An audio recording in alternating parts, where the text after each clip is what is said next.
Of all the scientific discoveries of the 20th century, none has had a more profound impact on our understanding of the physical universe and our place in it than the deciphering of the genetic code, our understanding of how DNA and RNA make proteins. We now understand that all living things pass information from one generation to the next with DNA, the molecule that contains the genetic code. And all living things use RNA to manufacture the proteins of life. As molecular biologists grew ever more fluent in genetic language, they have learned to edit the genetic code, thus altering life itself. What we can read, we can now edit and write anew. Our growing understanding is being applied in many different ways, but genetic engineering, which involves the alteration of a genome to add or to subtract or to alter genes in other ways, exemplifies the promise and the peril of genetic technologies. In this lecture, the 52nd of our series, I'll begin by reviewing what we've learned about the genetic code so far and the whole field of modern molecular genetics. Then I'm going to focus on extraordinary new technologies that allow us to modify or engineer genetic material. Then we're going to see how these technologies are applied to microbes and to plants, and consider the much more difficult aspects of genetically engineering animals, including human beings. Well, first, let's review what we've learned so far about molecular genetics. The behavior of chromosomes transformed the idea of genes from an abstraction that Mendel called the atoms of inheritance to real physical structures inside the cells. You can stain chromosomes. You can count chromosomes.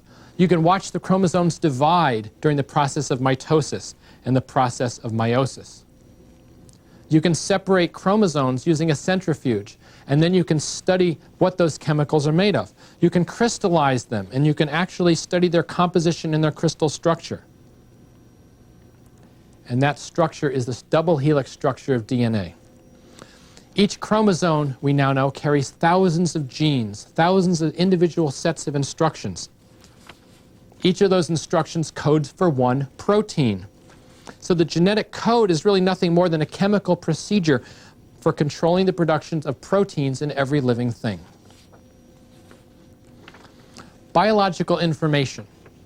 That information is stored in deoxyribonucleic acid, or DNA, which makes both chromosomes and also the genes, which are the segments of chromosomes where the action really is. It's a ladder-like structure, DNA.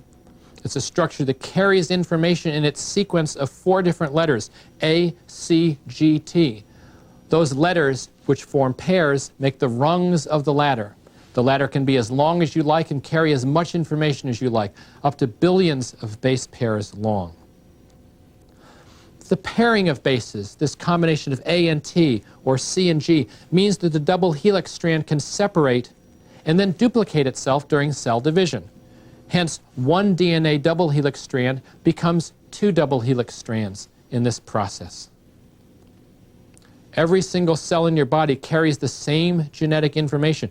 Every cell can be traced by cell division back to that fertilized egg with 23 chromosomes from your mother and 23 chromosomes from your father. The genetic code converts the 4-letter alphabet of DNA, that is A, C, G, and T, into a correct sequence of amino acids. And it uses ribonucleic acid, or RNA, to do this. Now remember, RNA's structure is closely related to DNA. They're both made of nucleic acids, but RNA is a single-stranded molecule as opposed to DNA, which is the double-stranded molecule. Single-stranded messenger RNA copies the base sequence of DNA. It copies a single gene segment, letter by letter. And then it carries that message to other parts of the cell. Groups of 3 bases on messenger RNA correspond to 1 amino acid, so that a DNA sequence corresponds directly to a sequence of amino acids in a protein. Transfer RNA is the molecule that makes this physical link. At one end of the transfer RNA, you have 3 base pairs corresponding to 3 bases on the messenger RNA. On the other end, you have an amino acid. And then the ribosome. The ribosome provides the template for manufacturing the protein from messenger RNA. And as the ribosome spins and as the messenger RNA feeds through it, one transfer RNA after another alights on the surface, fits into special places, and the amino acids snap together like beads on a string, forming the long protein chain which folds up then into the protein which has the function in your body. Every living thing, every cell in every living thing uses the exact same genetic information in the exact same way. This understanding of the identical role of DNA and RNA in every organism has led to new technologies. It leads to new approaches for diagnosis, new kinds of medical treatment. Now, the key technology we talked about in the last lecture is polymerase chain reaction, or PCR, by which tiny amounts of DNA can be amplified. Relying on DNA's ability to duplicate itself, polymerase chain reaction targets a specific short segment of DNA and copies it over and over and over again. Remember that PCR is used in DNA fingerprinting, which is a technique that allows the identification of an individual from the DNA in a single cell. It's also used, PCR is, to target specific DNA sequences associated with various genetic diseases, for specific viruses, and other types of genetic regions of interest in various sorts of research activities. The Human Genome Project is going to provide the detailed map of the distribution of genes on all of our 23 chromosomes, as well as the distribution of genes on many other organisms. The mapping is accomplished by identifying the target sequences that are similar on every human genome. These sequence tags, as many as 100,000 of them, are like the mile markers that define specific chromosome locations and can be used then to target in these specific regions. Sequencing is now an automated process, and it's one that allows us to learn more and more about the genomes of individuals of different species and eventually many different humans. Now, with that background in mind, let's talk about genetic engineering, which is the main topic of this lecture. All the technologies associated with the polymerase chain reaction that we've talked about so far are simply ways to target and to read specific portions of a genome. It's sort of like reading the book of life, if you will. It's really not unlike a search command on your computer. If you have a large file and you type in a sequence of characters, you can search the whole file for that sequence of letters and then read from that point on in that specific place. That's really what we're talking about so far. But even though these techniques are going to continue to play a very fundamental role, we want to do other things as well. Once you search in a file and find that specific section, you may want to edit it. You may want to change it. And to do this, you have to learn the genetic vocabulary and learn the grammar and the syntax of genes. This is the process of manipulating genes, and many scientists now are focusing on this process of manipulating genes, taking segments of DNA and RNA for medical and commercial purposes and doing interesting things with them. As we learn new ways of altering genes, the prospects for genetically engineered products, new foods, new drugs, maybe new pets, maybe even new kinds of people seem almost unlimited. Many useful products are already coming from this research. We have microbes that produce large amounts of drugs. We have plants that now produce plastics. We have new breeds of animals that are used for research, animals that have very specific tendencies in terms of tumor development or other sorts of behavioral traits. But like all new technologies, genetic engineering also poses problems, both in terms of public safety and in terms of the ethical questions involved in modifying life forms. Genetic engineering is the process of consciously altering a coded sequence of DNA or RNA. We have a remarkable workbox, a toolbox of various kinds of enzymes that can cut and paste and rearrange, copy DNA.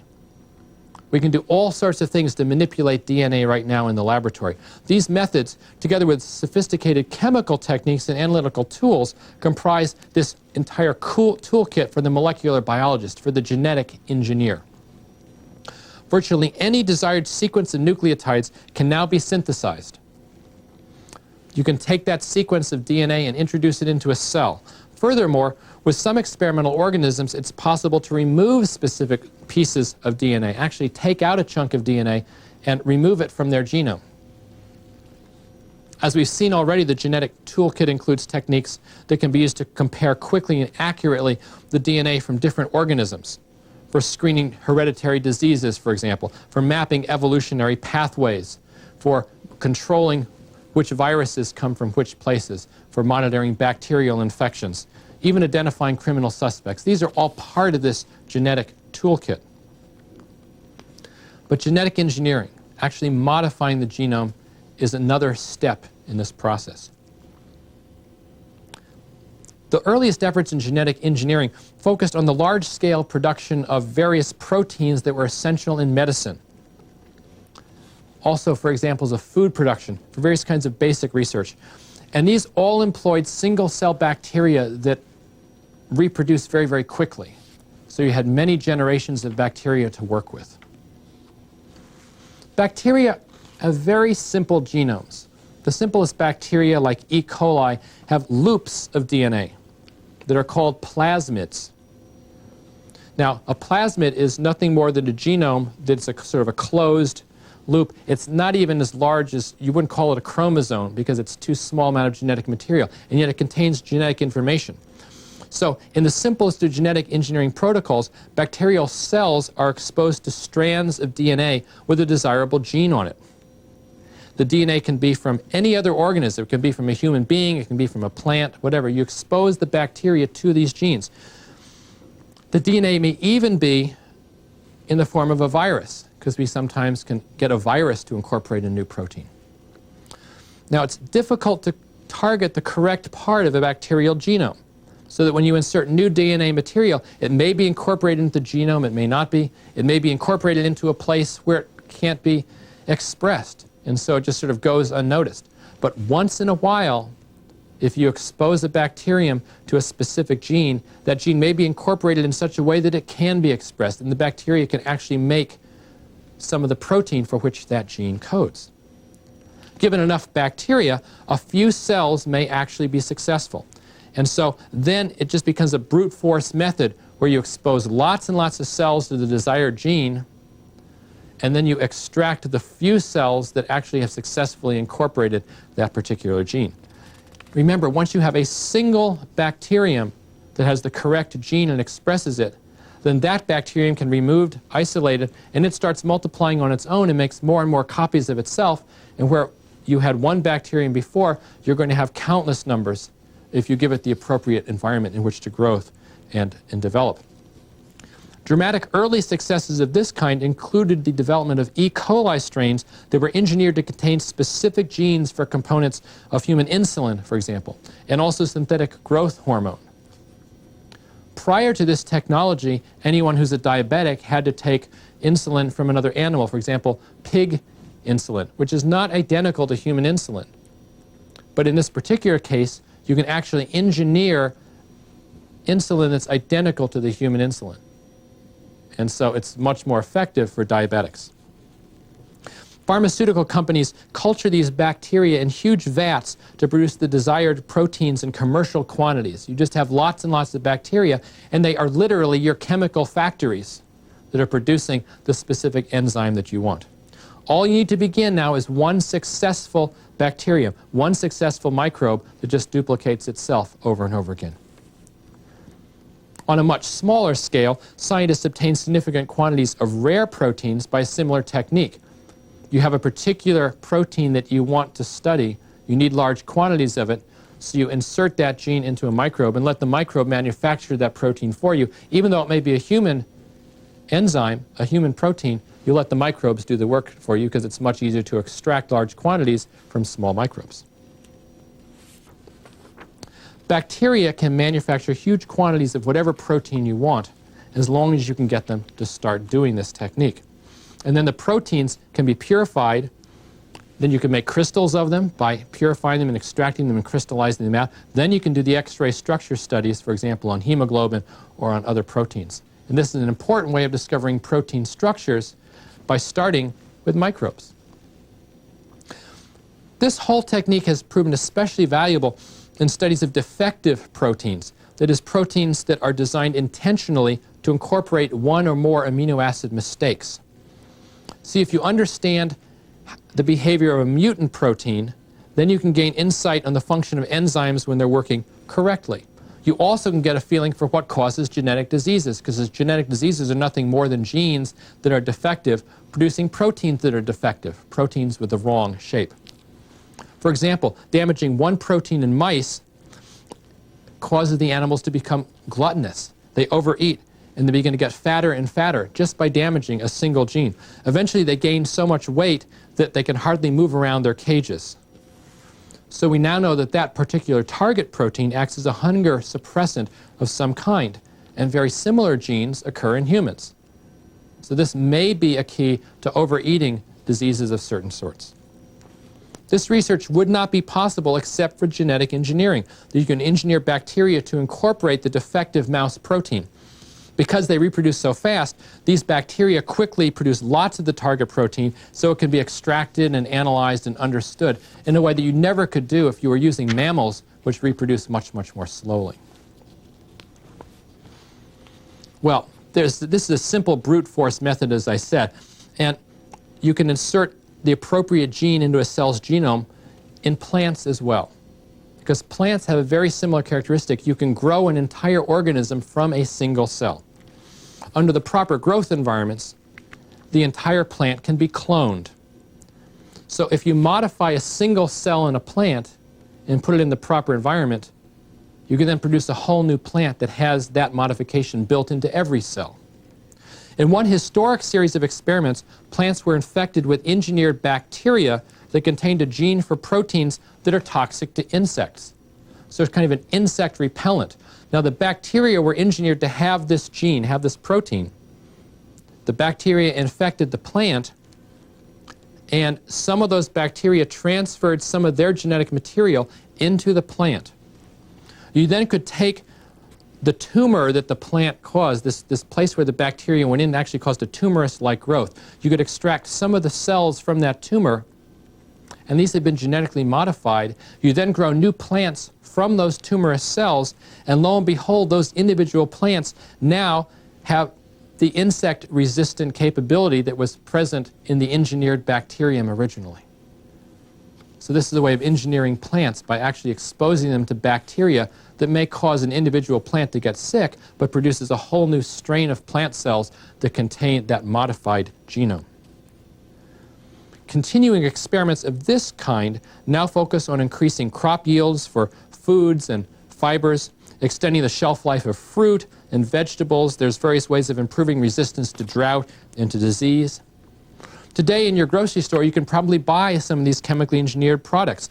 For example, Calgene Corporation has produced a new line of tomatoes. Tomatoes normally rot when they're pulled off the vine, and that's because as soon as the tomato is pulled off the vine, a mechanism is triggered that starts forming a protein that causes the tomato to rot from the inside. The tomato, after all, wants to rot. It wants to distribute its seeds as soon as possible. The Calgene tomato turns off that gene. It eliminates that gene from being expressed, and so the gene does not start rotting the tomato, and so the tomato stays fresh longer. You can haul these tomatoes longer distances, and they stay fresher on the grocery shelves. Other crops that are more resistant to drought or poor soils or act as natural herbicides have been designed. For example, we have frost-resistant strawberries. We have plants now that manufacture plastics by inserting a gene that forms one of the basic polymers that'll make plastics. It's amazing what you can do with genetic engineering, and we're only just beginning to learn this process. There are, of course, new ethical concerns that are raised from these kinds of genetic experiments. Technologies to insert helpful genes into bacteria might just as easily be used to create highly toxic microorganisms, used as biological weapons. So as genetic technologies become very routine, how are we going to protect ourselves?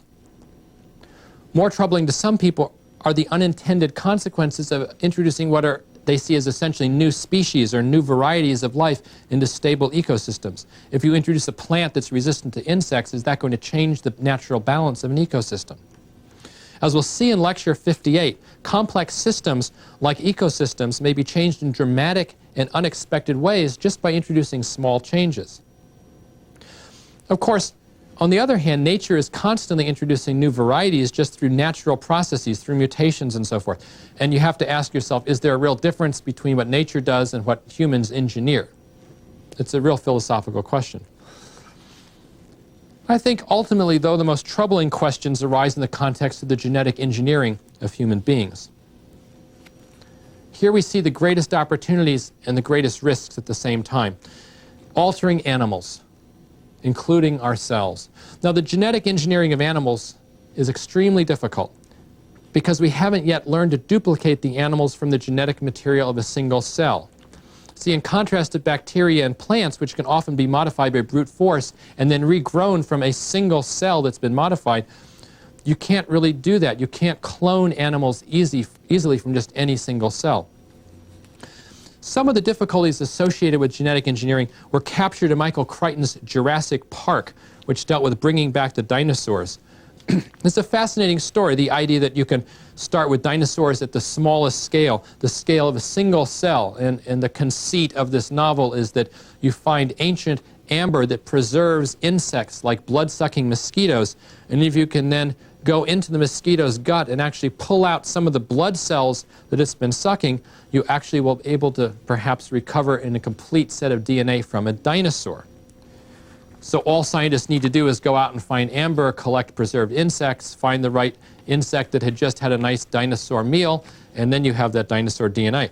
Well, it's a fascinating idea that you could somehow grow dinosaurs from this ancient DNA, but it's not so easy. Now, each step in the Jurassic Park scenario does have a tenuous basis of fact.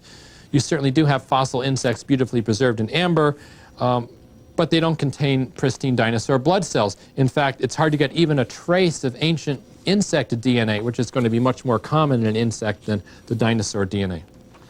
You have a few scientists that have reported the extraction of ancient DNA from samples of well-preserved dinosaur bones, but these are invariably broken into little tiny fragments of only a few base pairs at most long, if indeed they're dinosaur DNA and not much later microbes that have fed on the dinosaur bones. But the most basic problem in bringing back any ancient life form is obtaining the complete genome. How do you get a complete set of chromosomes?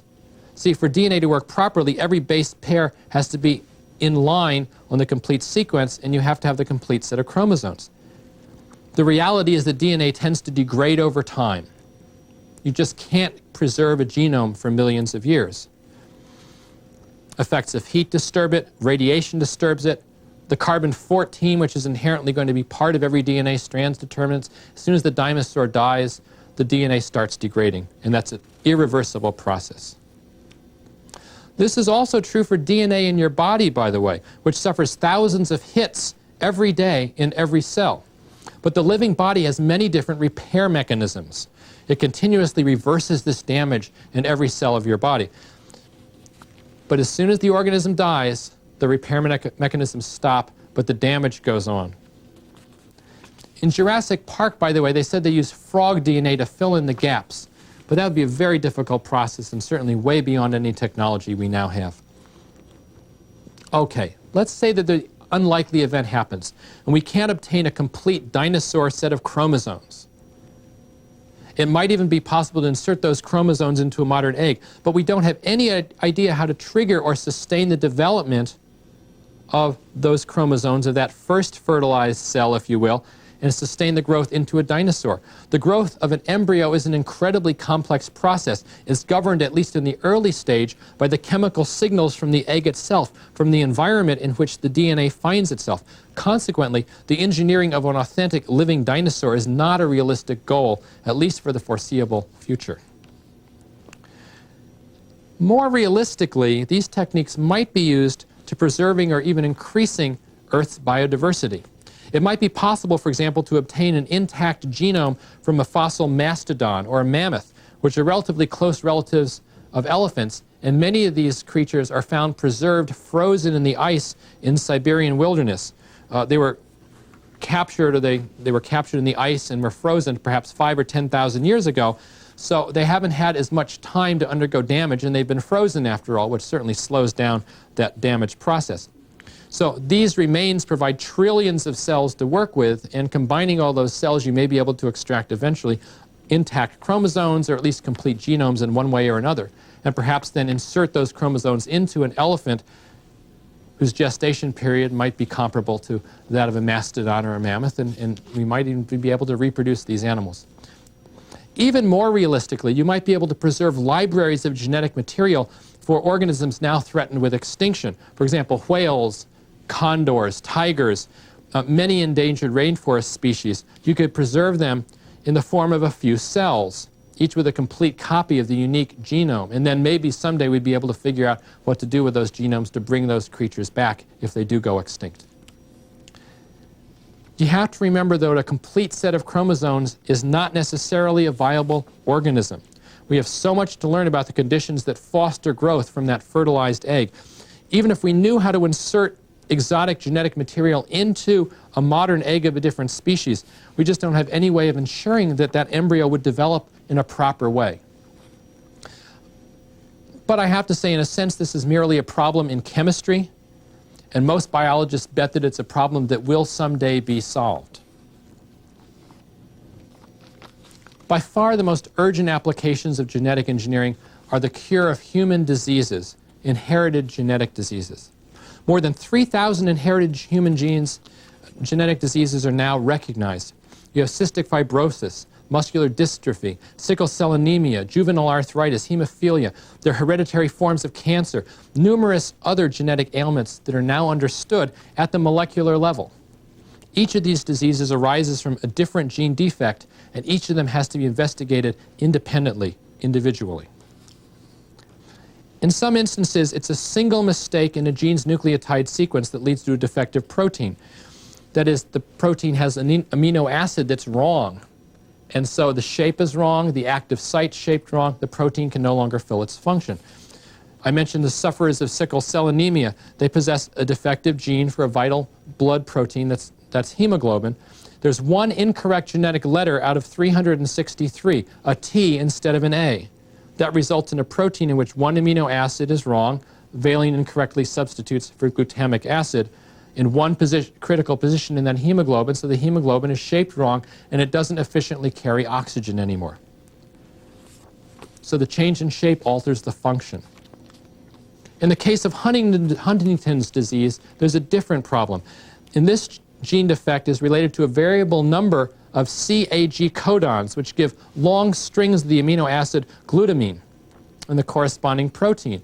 Now, everyone has these genes, and everyone has in that gene a sequence of CAGs, meaning that there's a whole series of glutamine in the amino acid sequence. But in Huntington's disease, you have too many of these.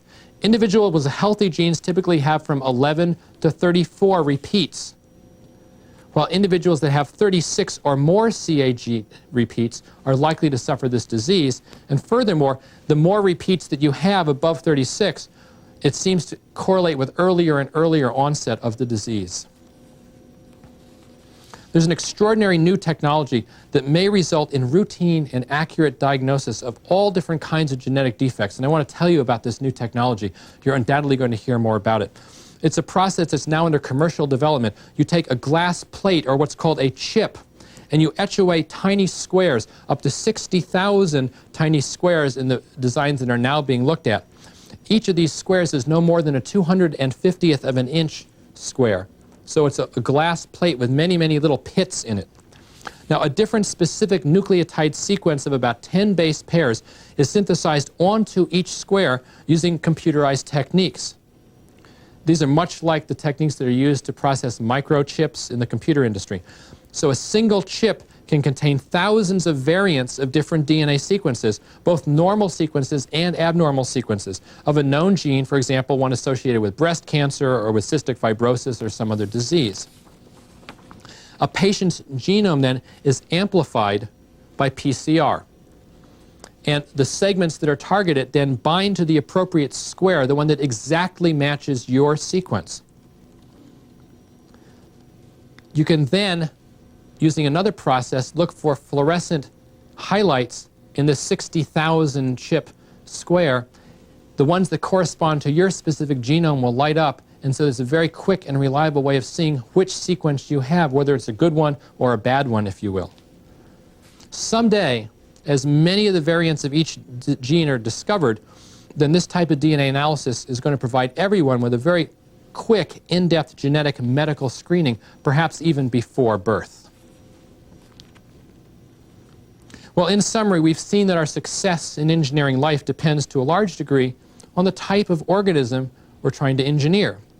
Single-celled bacteria and yeast can be engineered by attempting to modify large numbers of cells and selecting those few cells that are successfully altered. Plants, similarly, can be engineered because a single modified cell can often be used to grow an entirely new plant. But the cells of animals differentiate, and so it's much, much more difficult to clone an entire animal from a single modified cell. Ultimately, our greatest concern is going to be the repair of defective human genes. The challenge, which we're going to consider in the next lecture, though, is how and whether to fix those broken genes.